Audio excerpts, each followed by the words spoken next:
David Leach, welcome to Generation Rogue on Daily Clout. Thank you very much. Happy to be here, Kate.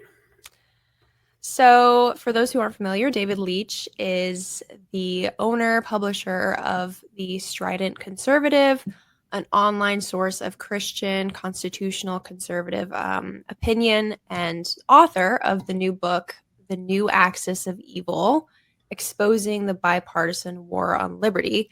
And he also produces a daily commentary, which is on radio stations across America. So it's great to have you on. So that's a pretty brief bio, but if you could just tell us a little more about your background, who you are, what's your story? Well, the bio you just read includes most of it. I started the Strident Conservative. It was about 2009 when my wife and I were talking one time about some of the news. We had a morning routine at that time where I would kind of peruse the headlines and give her my interpretation of what the headlines meant. And so anyway, one day we were talking and she says, you ought to be on radio.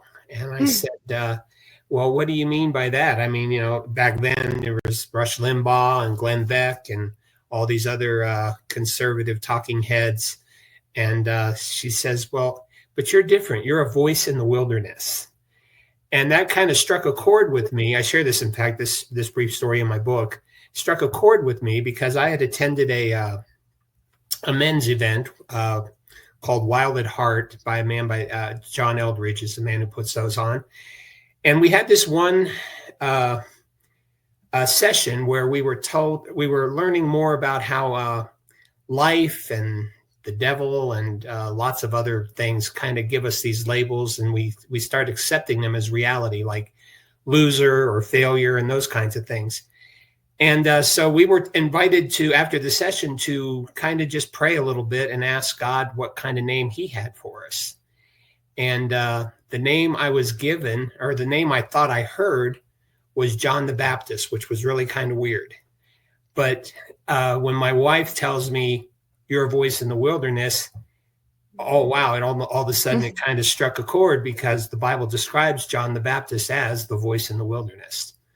And so that was in 2009 when we had that discussion. And so I decided I would go ahead and launch the Strident Conservative and use the blog as a foot in the door kind of to get into radio a little bit. I had been working in radio at the time for a few years at a local public radio station. And so I was able to take my radio experience and a few years of the blog and all that kind of stuff to eventually get to mainstream major market media. I worked for several years for Crawford Broadcasting in Denver, and I was a producer, on-air host, board operator, kind of a jack of all trades for 3 different talk shows. And one of those talk shows was more political in nature, and that's kind of how that took off. And that's where the radio commentaries, I guess you'd call them, they're features, they're 2 minutes long. The radio features, that's kind of how that launched. And with my connections at Crawford, I was able to expand that and eventually got a national audience. I'm nowhere near like Glenn Beck or Rush Limbaugh when he was alive, but I'm heard in several states across the country. I'm in several major markets. I'm in the LA market. I'm in the Denver market. I'm in the market outside of Austin, Texas. So I've got a few major markets where people get to hear what I have to say, whether they want to hear it or not, I guess. So that's how that got going. Other than that, I'm happily married. I've been married to the same woman for 50 years. We just celebrated our 50th wedding anniversary. Congratulations.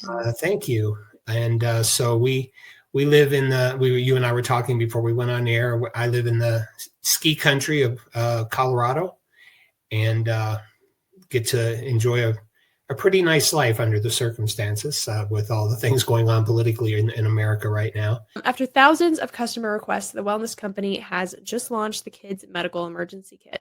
You no longer have to deal with emergency illnesses in panic mode. Now you can have 6 critical medications at your fingertips to treat 20 plus illnesses for issues like strep throat, ear infections, lice, respiratory illnesses, avoiding urgent care in hospitals.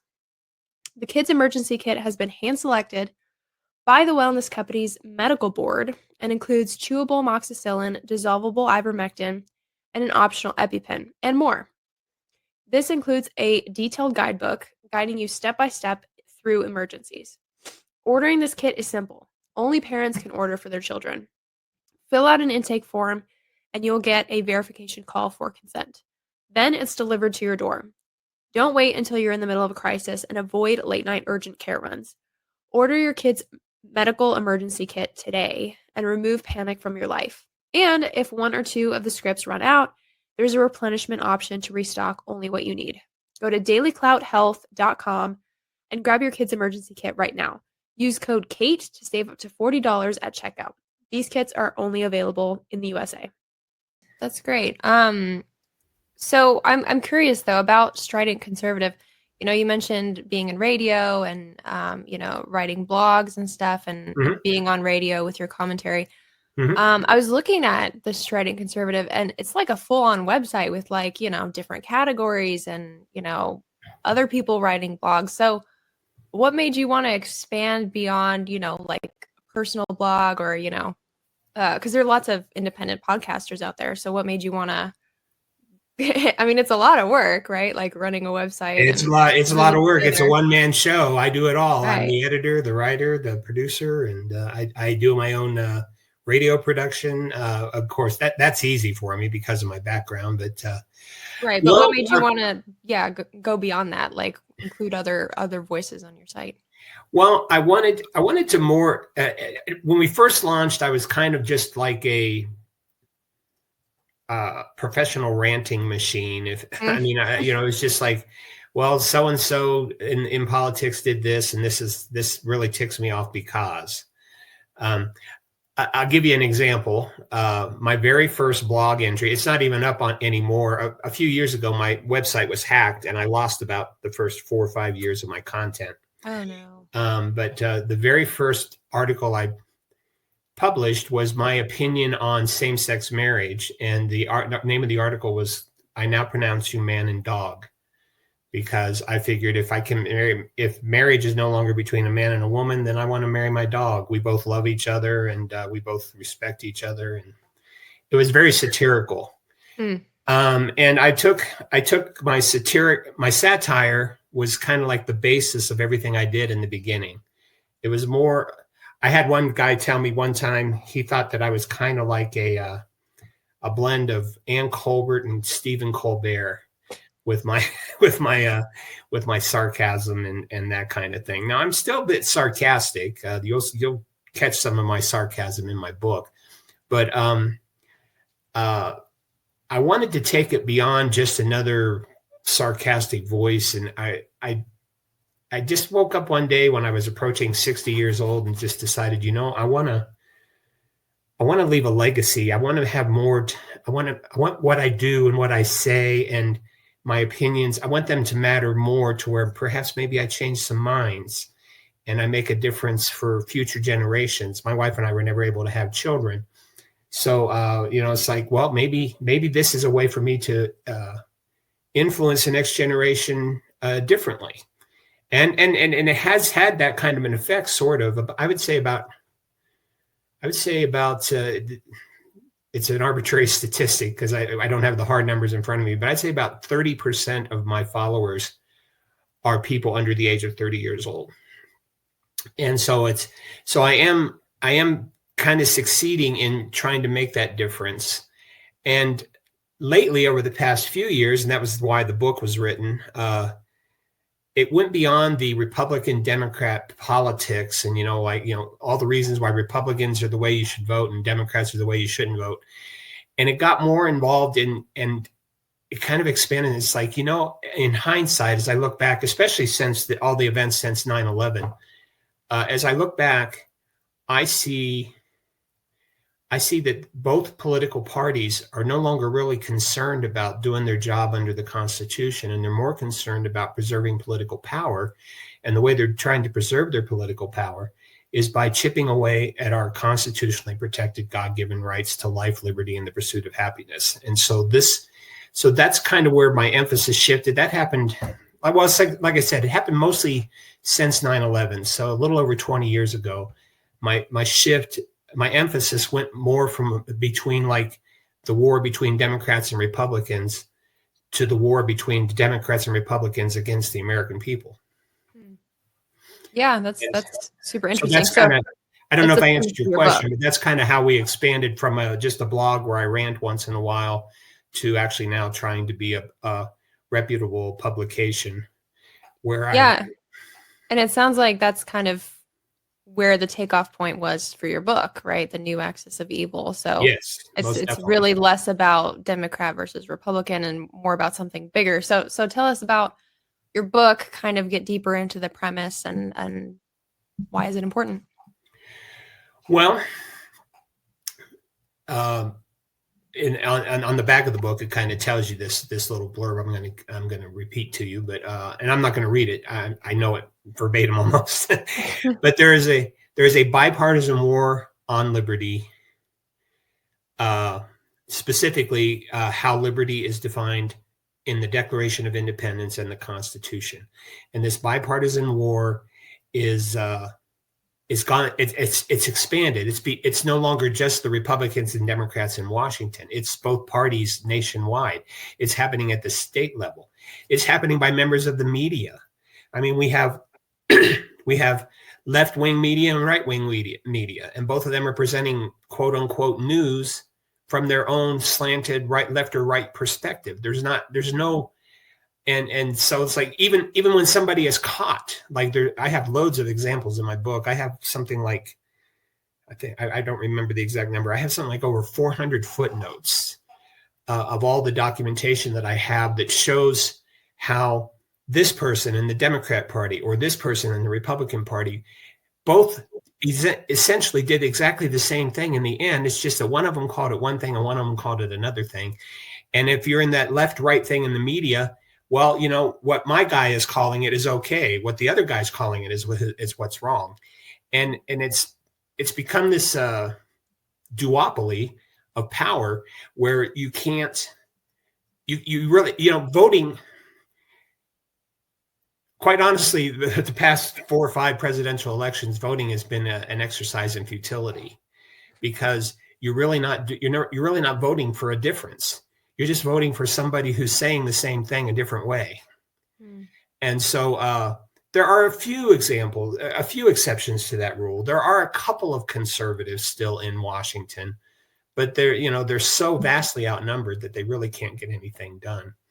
So it's not just Republicans and Democrats in politics. It's also the media, the left wing and the right wing media, and then it's involved in our churches. We have churches now taking us up, exchanging what I would say is their mission, which is the gospel of Jesus Christ to the world, and they're exchanging that mission for political influence and power. You have the you have the Jesse Jackson, the Reverend. He was Jesse Jackson, wasn't he? He hasn't been around in a long, long time, but you have people like that on the left, influencing the politics from the left, and then you have these Bob Jeffress and Franklin Graham Jr. Franklin Graham on the right, and they're both kind of ensconced in these political pockets of power, instead of like, what we really need is leadership from people that have a little bit of integrity, have a little bit of character. And, I'm not looking for perfect people. We're imperfect people in an imperfect world. So I'm not saying that they have to be perfect, but they can't be so obviously anti-Constitution, anti-liberty, anti-Christianity to the point to where that's the only thing they have going for them. And they're using that, like I said, in exchange for political power. So it's not just politicians, it's the media, and it's our religious institutions. They're all involved in this war. Some of them deliberately with that intention, and then some of them indeliberately because they're so enraptured by the two-party system that they aren't looking beyond the message to find out what really is behind what they're trying to do. Most people know that staying hydrated is essential to nearly every bodily function, but 75% of Americans still do not consume enough fluid daily. As we age, natural bodily changes make staying hydrated even harder, especially without artificial additives or excess sugars. That's where Native Path comes in with extra help. Native Path's Hydrate is not just another drink mix. It's a thoughtfully designed formula packed with BCAAs and all 9 essential amino acids to help with muscle recovery and overall vitality. Plus, it's completely sugar-free and 100% natural. With their Native Hydrate product, you can fuel your body with the essential electrolytes at the cellular level for overall vitality. Unlike other hydration drink mixes that are designed for marathon runners and contain upwards of 1,000 milligrams of sodium, Native Hydrate contains just 230 milligrams of sodium for optimal daily hydration. Free of artificial flavors, sugars, and dyes, it's only 5 calories per serving, and right now you can get up to 44% off just for being a listener of this show. Every order comes with a 365-day money-back guarantee, 2 free gifts, plus free shipping. Visit nativehydrate.com/dailyclout to see what Native Hydrate can do for your health. Again, that site name is nativehydrate.com/dailyclout. Right. Yeah, that's a lot to think about. So, so I want to ask you about the election in that case. Okay. Obviously it sounds like you have a pretty good grasp on this being bigger than the two-party system and all of that. And in a lot of ways, I mean, maybe there are some conservatives left in Washington, but like you mentioned, they're very outnumbered. But so what do we do about that? Because, we can't really elect an independent, right? It's like, I don't know. It's almost like a catch-22, the way that our system is set up, where it's like, okay, it'd be great if we had someone who was like 100% pro-life and 100%, had our values and, was representative of that. But realistically, because the majority of the country is caught up in this two-party system and, our system is set up that way, how do we get someone like that into leadership positions when you have like if Trump was 100% pro-life, he would never have been the candidate. Like, if he was truly, held all of the conservative values, he would never have been, like, people wouldn't have taken him seriously. And so what's like an action step, would you say, to getting more of those people who have those conservative values into leadership positions? Well, part of what you're saying there about how the system, what we have to first realize, the first step is realizing that the two-party system is a system that was created by the two parties, for the two parties, for the benefit of the two parties. And we first of all have to break that matrix. I have a chapter called Breaking Free of the Washington Matrix.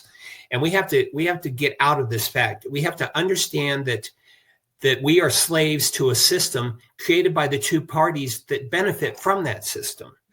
And, the founders were even against party labels at one point for this very reason, because it creates these factions instead of creating people who really want to do something for the benefit of life, liberty, and the pursuit of happiness. They instead want to do things that will protect the party.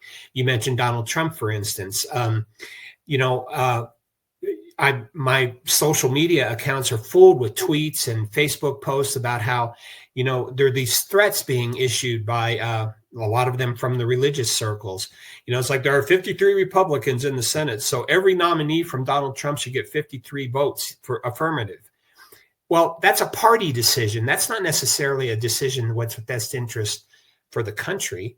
I mean, the way the founders initiated this, it's like the president makes a nomination and then the Senate says, okay, yeah, this person has the qualifications necessary to do that job.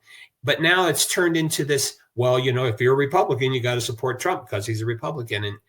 And so that's the first thing. You have to actually understand the fact that it's a matrix. It's a thing set up.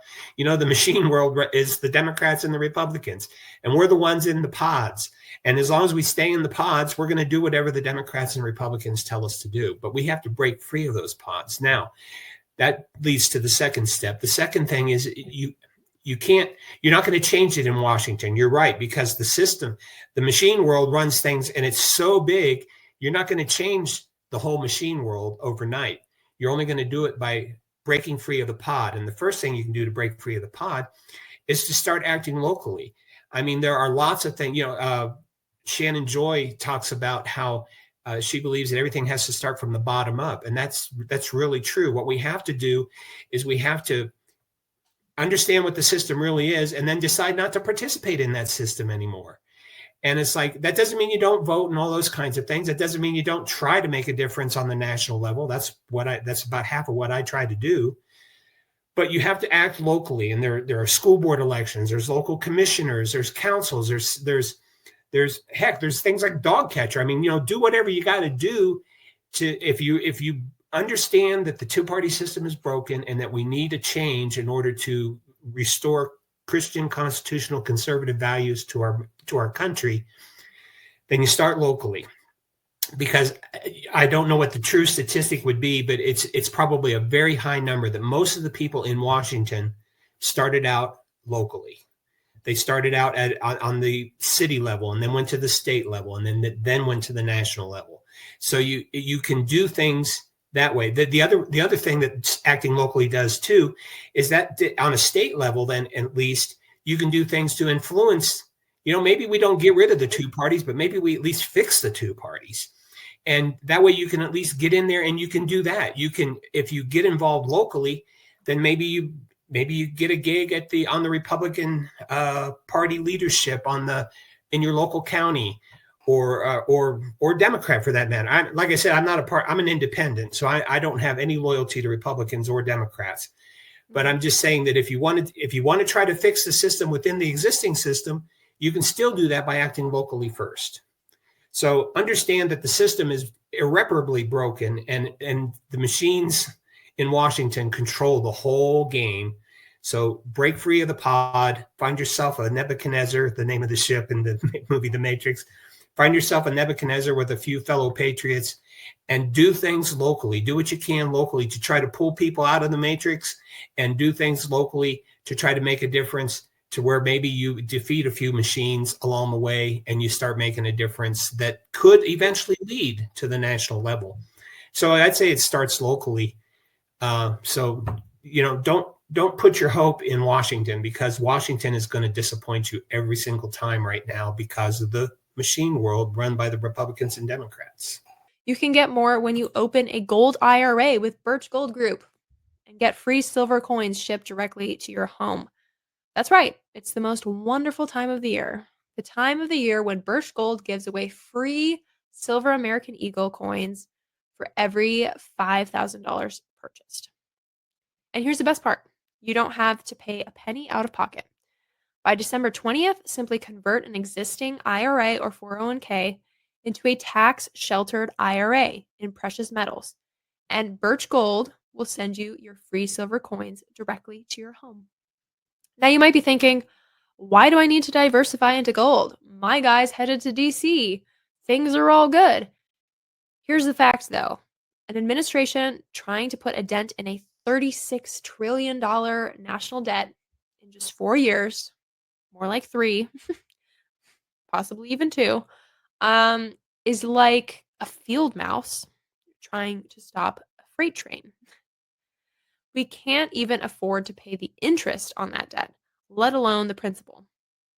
So better safe than sorry. Take action now to protect your savings. Text the word Daily Clout to 989898 for a free info kit on gold to claim your eligibility for free silver on your purchase from Birch Gold. But you must do this by December 20th. Again, text Daily Clout to the number 989898 for peace of mind that lasts longer than 4 years. Yeah, I think what you're saying makes a lot of sense. And I mean, there definitely is, the other issue that you brought up earlier was media, right? Like, obviously we have a big problem where a lot of people are just believing everything they see on CNN and stuff. But also you have this other group that, is very very pro-Trump. And Mhm.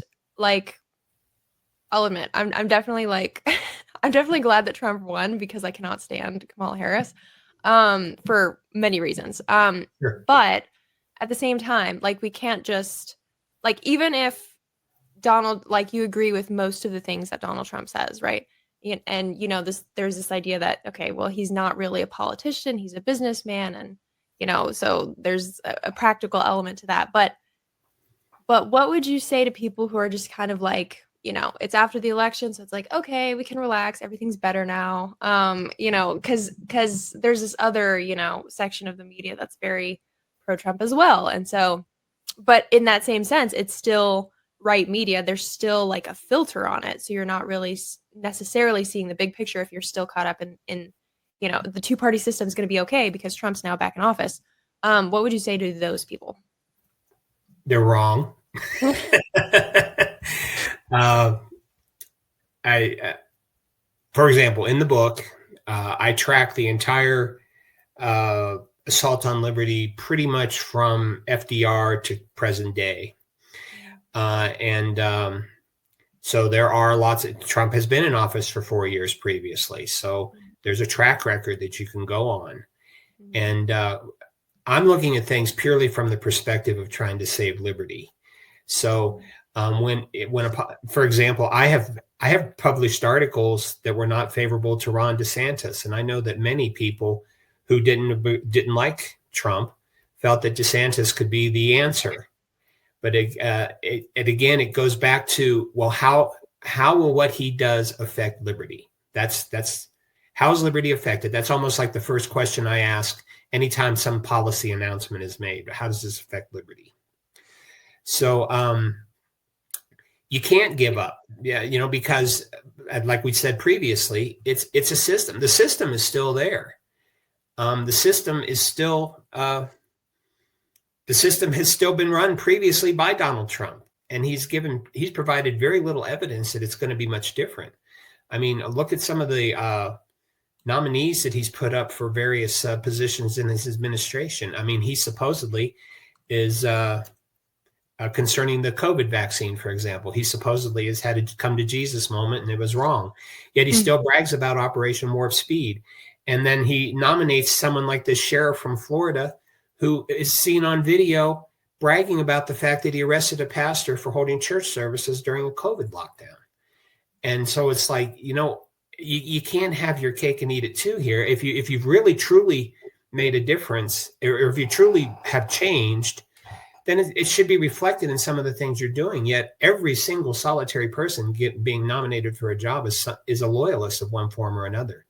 And now we've got even Democrats. I mean, and again, not a party loyalist either way. So I'm not saying that, but it's like, if you're going to sit there and say that you're going to try to restore conservative values, you're not going to do it by putting RFK Jr. in charge of health decisions and letting him also then, be influential in things like women's health, quote unquote, which is code for, abortion rights when you're on the left. So you can't just sit back. In fact, I think the fight is just really, it's about to enter a new phase. I mean, I kind of look at it this way. It's been a war on liberty since FDR, and each presidential administration since FDR to today has either been engaged in a war against liberty or engaged in a war to defend liberty. And so, there's no reason at all to think that everything that Trump said he was going to do is going to get done, first of all. And then secondly, there's no reason to think that by putting the same people in charge of these positions that were in charge of these positions before, I don't know. Did I answer your question? I'm just saying that No, you did. You're making a lot of good points. Okay. We have to be careful, essentially. Like we can't just like sit and celebrate like Trump's president, everything's going to be okay. We have to keep an eye on things from this perspective only, right? Like How Right. do these policies affect liberty? How do these people that are being nominated, how are they going to affect liberty? And, Right. like you have to see the other side, right? Like the good thing about RFK Jr. being in charge of health is, like our chronic disease situation that we have and all of this crap that's in our foods and water. That's all great. But the other side of that is, okay, well, if he's in charge of health, he is in charge. That part of that would be quote unquote reproductive rights, right? Like the abortion Right. issue. So Right. you have to look at both sides from the liberty perspective. I really appreciate that point. And this has been a very informative chat. And as we're kind of wrapping up here, Okay. it's a lot to think about for sure. So where can people find you and where can they order your book? Well, my website is stridentconservative.com. And you can read, I publish new content. I try to hit at least 3 times a week. Sometimes I only hit twice a week, but there's new content in there several times a week. I share not only my content, but like today's article is from John Whitehead, who's the founder of the Rutherford Institute. He's a big advocate on things concerning the assault on the Constitution. So, I do feature other like-minded conservatives and or libertarians. I have some libertarians who have contributed as well. I suppose I technically have a libertarian leaning. So, stridentconservative.com, and you can order my book. There's a link on that homepage, but you can go straight to the ordering page, and it's very simple. It's thenewaxesofevil.com. And go to thenewaxesofevil.com, and it's available at Amazon, Barnes and Noble, and about 4 or 5 different other bookstore sources. So fairly likely that your favorite bookstore source it's available through there, and it's available in ebook and in paperback. Awesome. Well, thank you so much for joining us, Mr. Leach. Really enjoyed talking to you, and have a good rest of your day. I enjoyed our time together very much. You have a good day too.